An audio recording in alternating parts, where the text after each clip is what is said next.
Hello, everyone, and welcome to this edition of the Rest is Entertainment Questions and Answers episode. I am Marina Hyde. And I'm Richard Osman. Hi, Marina. Hi, acing it there. Just getting that intro right down. Beautiful. We talked about the chase last week. There's a great question about what's in it for the chasers. And the lovely Paul Sinha on Twitter had been listening and said, why do we try so hard to stop money go to charity? The simple answer is professionalism, and we'd be breaking contractual law if we did. Also, nobody would watch. He's absolutely right. And quoting Paul Sinha allows me to quote the title of his autobiography. He's got the best title of an autobiography of all time, which is One Sinha Lifetime. That's good, right? One Sinha Lifetime. I still love Leonard Nimoy's, the two autobiographies. The first one, which was called I Am Not Spock, and then one which came out a few years later, which was called I Am Spock. I'd like to ask you something about royalty-free music on behalf of Nico Holroyd. In the changing rooms at my gym, they play music that's so generic and derivative that I often find myself driven to Shazam it. Anything rather than do the work at the gym, if you're like let me. me just spend 20 minutes on Shazam. One particular song was called My Voluptuous Disease, wow, which is remarkable in itself. After seeing the Shazam results, I did some very shallow digging and found that the artists have around 30 to 40 monthly listeners. These artists are going through the effort of setting up artist profiles on streaming platforms, so presumably they have ambitions of success. So I don't think it's library music. So how and why are these songs being discovered and selected? Firstly, Nico, thank you for painting a picture with words.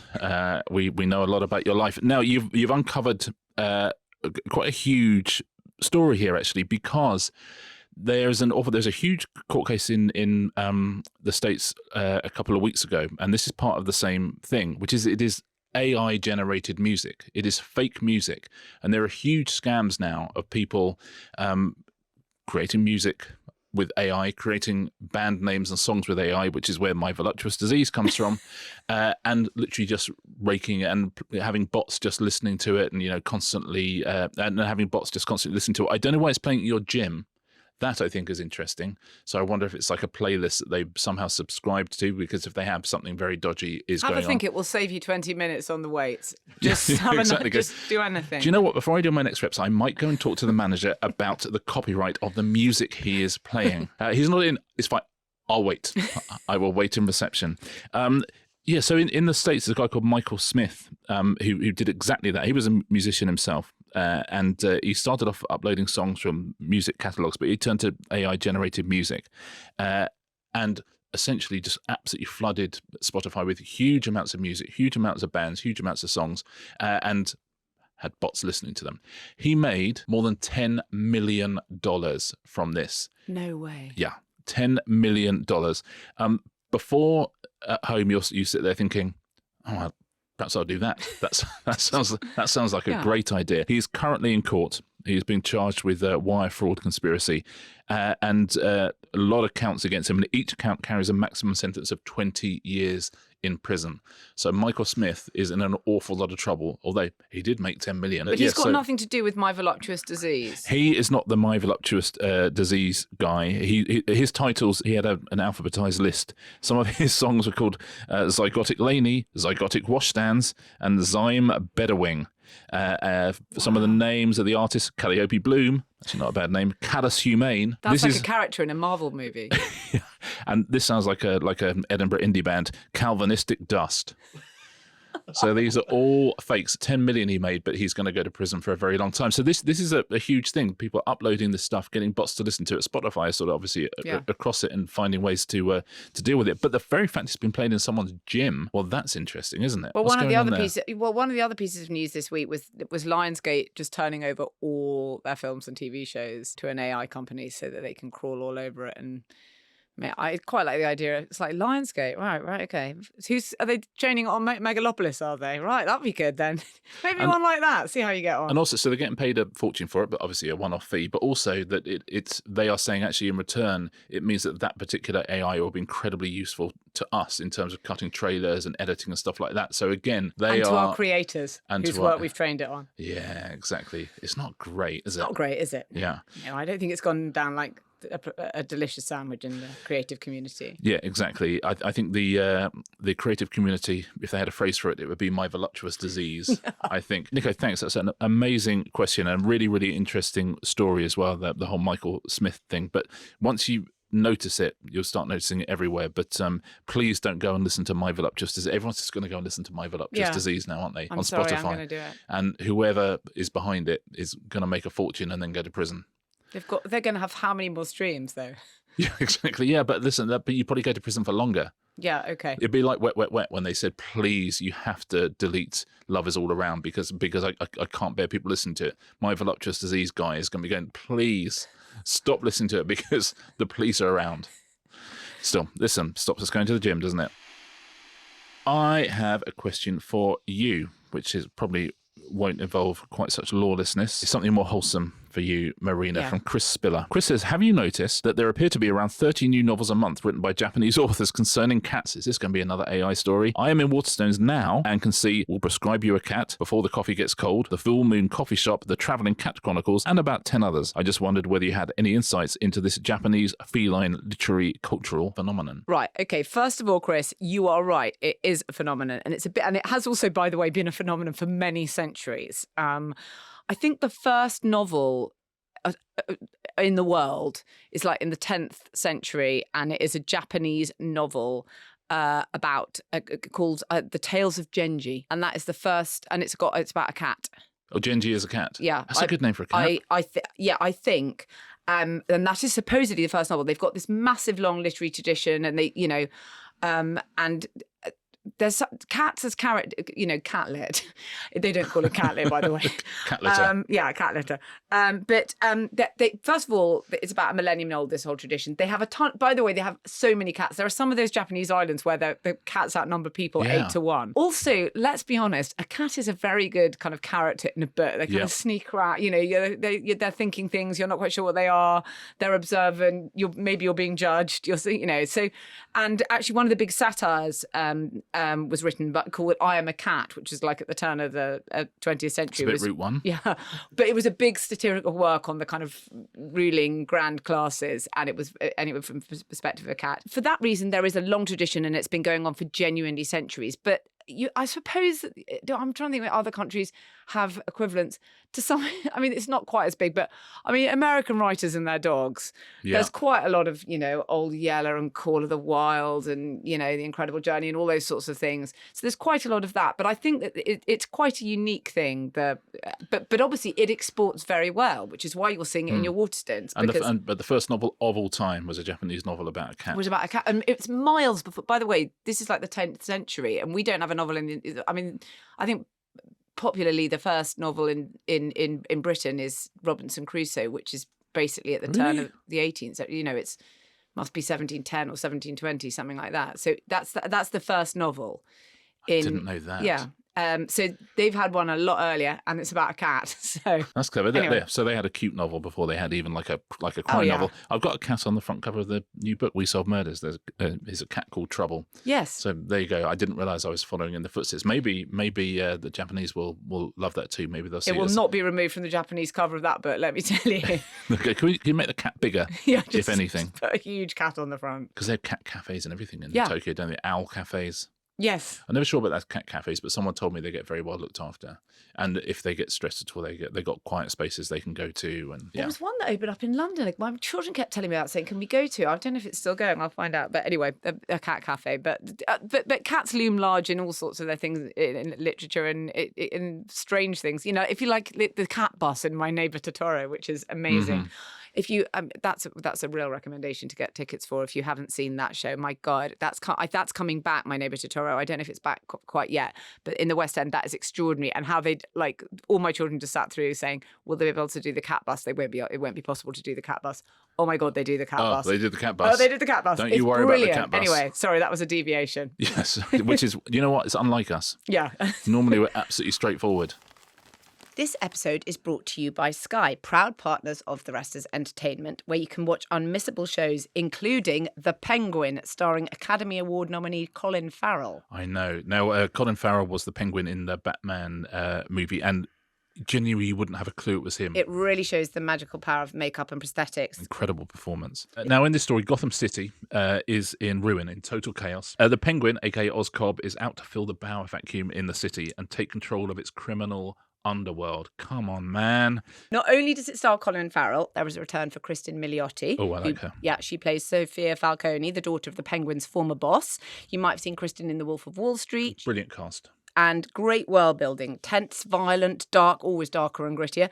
The show looks like everything we got on The Batman, and then it kicks it up a notch. Now, in this 8-part series, it goes deeper into the dark depths of Gotham's criminal underworld, and we'll get to see how it all plays out. The Penguin on Sky from the 20th of September. Oh, here's one on Grand Designs from Jackie McClellan. I've been watching Grand Designs for years, and after wondering what on earth makes people decide to embark on such mad projects with so little money and inevitably a baby on the way at some point, I really wonder about the final visit. At the end, they're always way over budget and struggle to finish the build, but the house is immaculately and expensively furnished. Does the Grand Designs company give them money to do this? Really hoping you can answer this question, which has been bugging me for years. Bugging lots of people, I suspect. I love Grand Designs.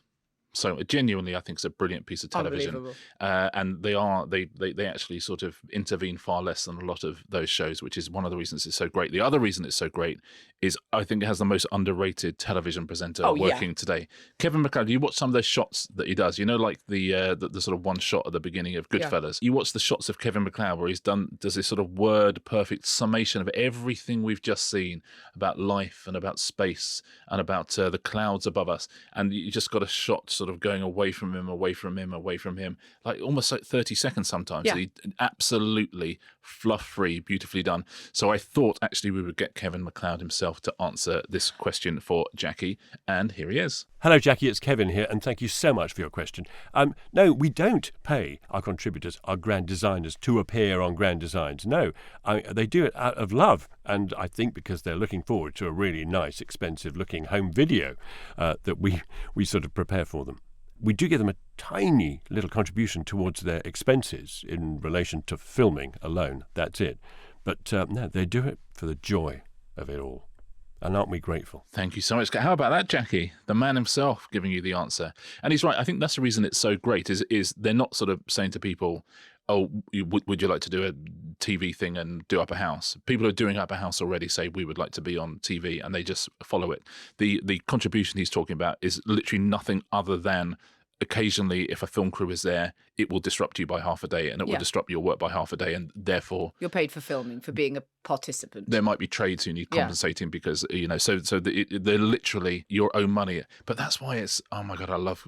Well, you couldn't have the so texture much. of the stories if they've fixed it in it. You can just tell. You can really start to spot certain things, and there are shows that are more like that, and for various budgetary reasons or whatever they are.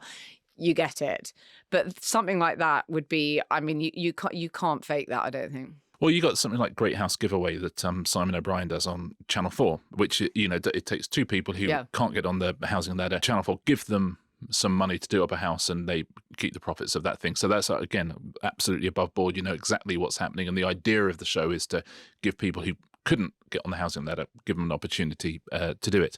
But this is a show where up and down the country, there's lots and lots of people who do these things and do these incredible builds, and getting on Grand Designs is a huge deal because lots and lots of people apply. So it has to be something quite special, either emotionally or architecturally or just something unusual. The story has to be unusual, or the property has to be unusual.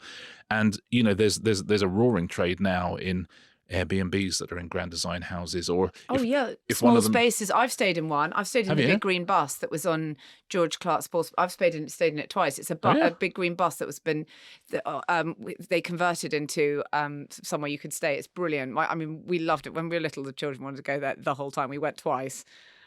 Where's that? It moved. They had to move it. It was in Sussex, and then they had to not too far, but they had to move it from where it was to somewhere else. But I think, as far as I know, it's still in. I think it would be quite hard to drive anywhere now. But well, I've got to say, and it's a cat that drives it, right? Yeah.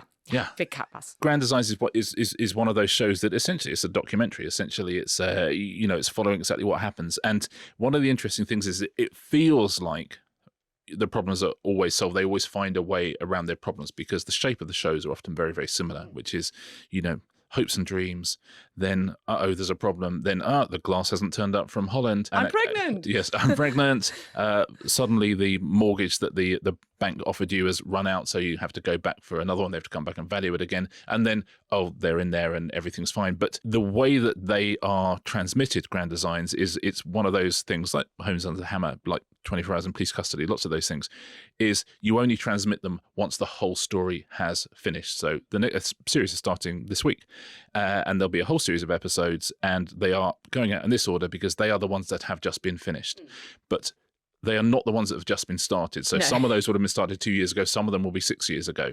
So the story always feels the same, but you always got to look at the gaps. You always got to go like 2 years later. Yeah. You know, if it's like 3 weeks later, it's fine. And we all know the stories of those kind of like absolute devastating ones that became money pits and like, you know. There's that Cliff House, right, Dan? Is it? Yeah, And, my God, I can't. And I no mean- one has ever watched an episode of Grand Designs without immediately Googling whether that house is on the market or where it is. And, you know, there's usually some good information. There was the series that was on, I guess, maybe 2 series ago, when it every, you know, to all intents and purposes, always felt like a normal series of Grand Designs.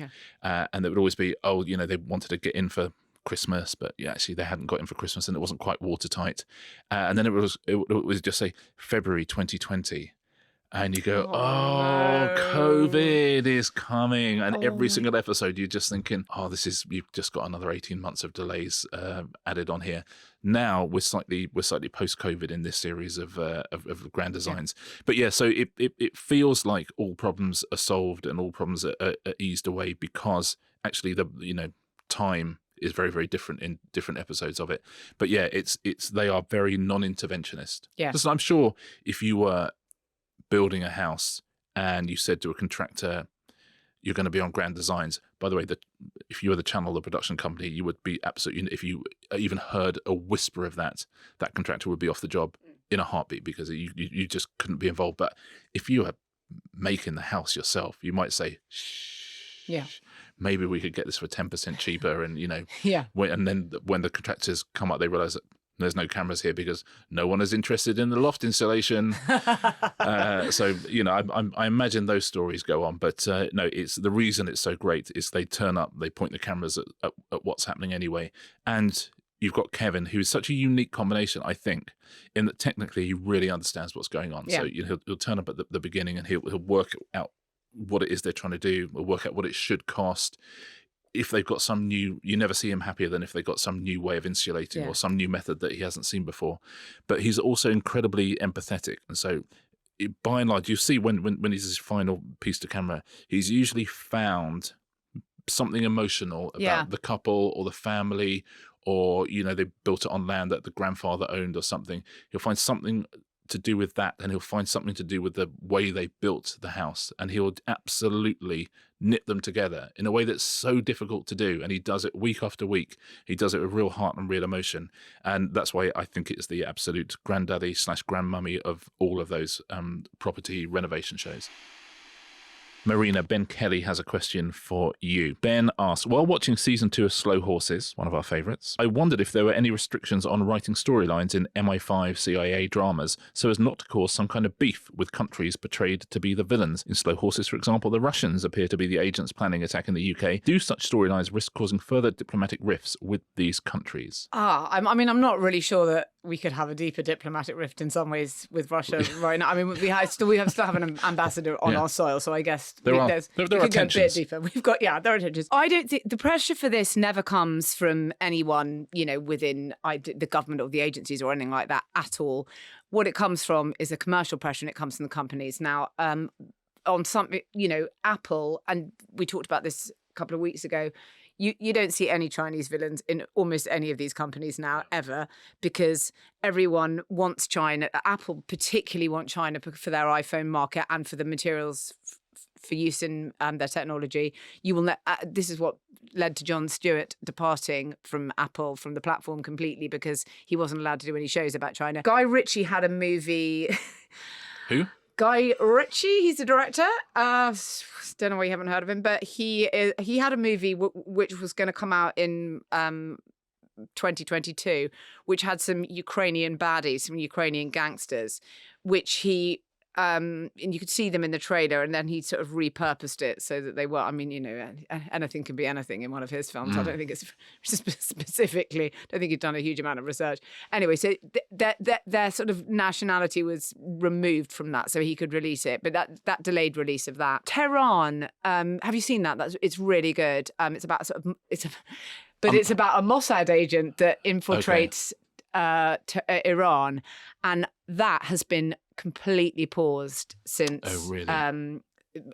since developments in Gaza. That has been completely paused. That's supposed to be coming back, and it hasn't come back for those reasons. Yeah. So, but all of these are for commercial reasons. I mean, to some extent sensitivities because it will affect commercial. So that is really what makes those kind of decisions. It doesn't come from the government or from the agencies or people saying, "Oh, this plot's a bit like something that we're actually doing." Yeah. That it doesn't come from them at all. And almost anyone who writes anything to do with the security services, there are consultants. Yeah. Who you can speak to about things, and are very useful in terms of what would be believable, what wouldn't be believable, what might happen, what territories it might happen in. But if you watch an awful lot of things, if you really watch them, they quite often invent countries.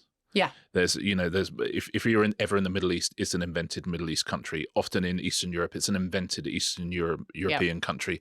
And that's not for sensitivities particularly. By and large, what that's for is because you just spent, kind of 30 million, producing a series, and you don't want something that happens in the real world derailing the thing that's on screen. So if something happens in the country that you happen to have portrayed, then it's difficult for you to show your program. Whereas if it's an invented country, it's much better. People don't want to insult comedy. If they're doing a comedy, they don't want to insult a country.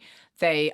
Obviously with the exception of Borat, which was pretty out there, but very comfortable with, but in general, people don't want to insult them because you're kind of limiting your markets, and then other people sort of think you're causing trouble in that way. But the idea that anyone from security services would speak to someone working in the medium of television and tell them of something and say, just don't tell anybody. Yes. I mean, like the worst gossips in the world. You might as well hire a skywriter. Yeah. If you say, don't do it, that's a bit like something we're doing. That's it. You're done. You just go, all of your assets are now dead. Yeah. The minute that you've left that person, they've been straight on their WhatsApp to tell someone, look, I shouldn't say this, but listen, did you... worst gossip. I have it on very good authority that Slow Horses has an awful lot of fans very high up in the security services. Well, and understandably, it's like the mafia loved The Godfather, didn't they? Yeah. And a lot of actually what's drug dealers love The Wire. Yeah, exactly. And a lot of how the mafia behaves now is down to they've just copied people on The Godfather. I suspect that if there is a Slough house in our security services where all the rejects go, I suspect everyone's now scrabbling to join it. David Simon said that because obviously he was very heavily, because he was a reporter first, and he was the creator of The Wire. Yeah. He was heavily involved always with the Baltimore Police Department because he got stories with them and he went out with them, and then when he based a program lots around them, then he spent even more time with them.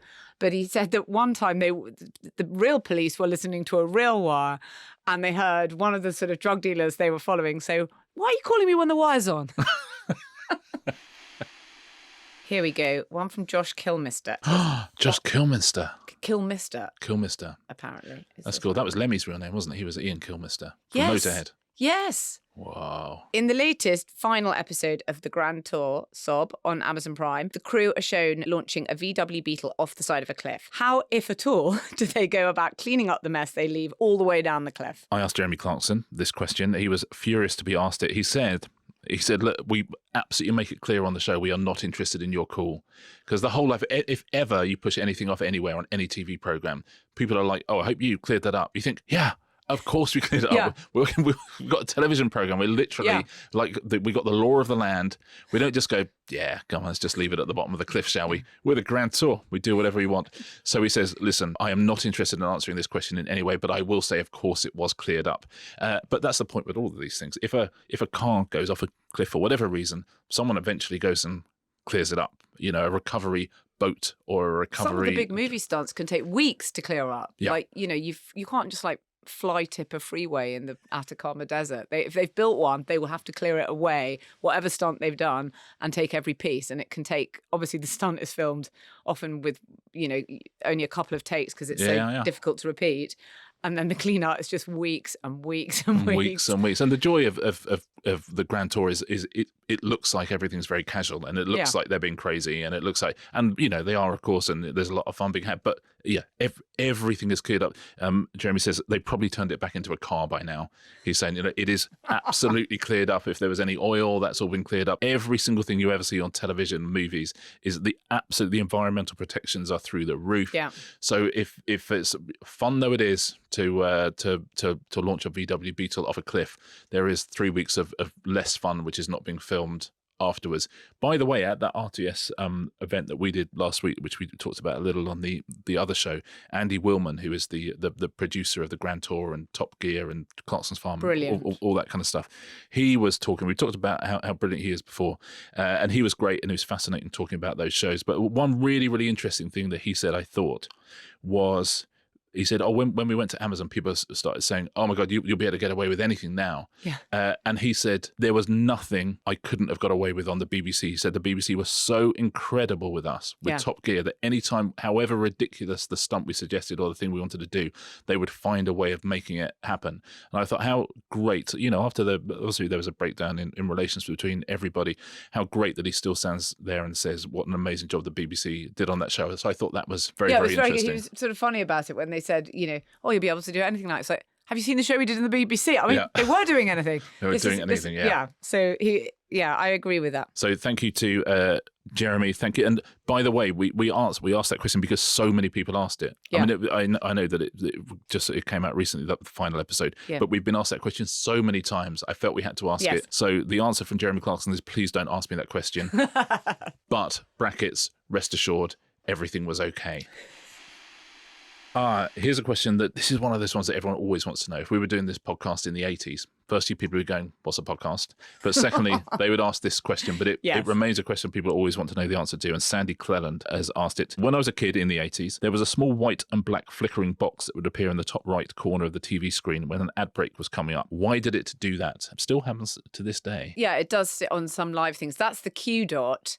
And actually, that went from like the 80s to the early 2000s on everything, and it would, I think I'm right in saying that it was a minute before the ad and 55 seconds there was the Q dot, and then 5 seconds before the ad it was removed. This was when there were all sorts of regional variations of programming all around, which there still are to some extent. And regional variations of adverts. And regional variations of adverts. So if you were in the control rooms of those places, then you could queue things up, and you knew it was giving you an exact timing to queue things up because you knew it always went 5 seconds before. People at home often used to think it was just their cue to think, oh, I see, I'll be able to make a cup of tea in a minute. It was all about them. It's actually nothing to do with the viewer at home whatsoever. It just happens to be with people in the control towers. Yeah, and it shows quite how much actual manpower there is in the actual people pressing buttons who make things like adverts and stuff like that to work. And you'll still see it on live broadcasts and stuff like that. It's just if people are out on OBs, outside broadcasts, and somebody else is queuing something else in remotely, essentially it's just a way of sending that feed and letting somebody know that the button they have to press, they are going to have to press, as you say, in a minute's time. And then when it disappears, 5, 4, 3, 2, 1, and then an advert for sofas in Daventry. Yeah, it will come up, even though it's in the middle of, and if you're in Scotland watching the royal wedding coverage on ITV, you're going to get something different. So it's done mainly in those massive live events like sport and kind of big televised live things, which are mainly royal things in our country. But it's fascinating. It's one of those things, isn't it, that for years and years you saw and everyone knew about it and absolutely nobody knew what it was. And it would always be just in the top right-hand corner, sometimes in the top left-hand corner now. Now, that I'd like to know why that's changed. Yes. And you'd be like, and you go, adverts coming up. So, it's that. It's that Q dots, they're called. And they are literally because somebody is sitting with their finger over a button and they need to know exactly when to press it without being told in their ear. Well, I think that winds us up, does it not? Oh my God, it winds me up so much. Yeah. I'm like, come on, just count from a minute. Yes, I think we're done, aren't we, for another week. But I'll see you next Tuesday, I hope. I will see you next Tuesday.